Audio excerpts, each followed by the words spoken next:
அடுத்த பதில் பேதனமணி.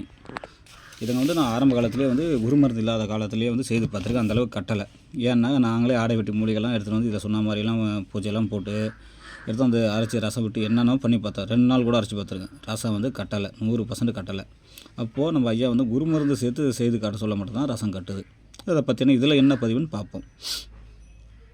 ஆடை வெட்டி மூலிகை தூபதீபம் காட்டி பொங்கல் வழியிட்டு சாபனை ஊற்றி பிராண பிரதிஷ்டை செய்து பிடுங்கி கல்வெட்டிலிட்டு அரைத்து அந்த சாறு எடுத்துக்க சொல்கிறாரு.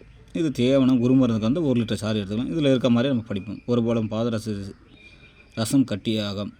இதுவே 20 தடவை செய்த பின்பு 10 விரட்டில் புடம்போட பின்பு குகையில் வைத்து போத பாதரசம் மணியாகும். இதுவே பேதனமணி.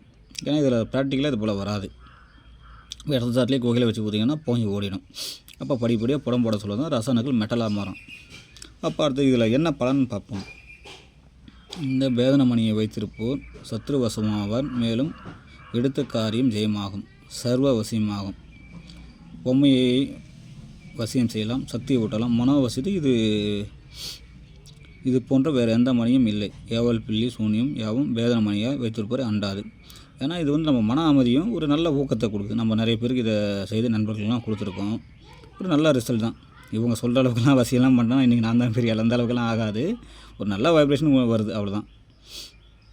இது நம்ம மனப்பயிற்சிக்கெல்லாம் வாசியம் இதுக்கெல்லாம் நல்ல ஒரு பலனை தருது. அது கொண்டாந்து நம்ம பார்க்கலாம்.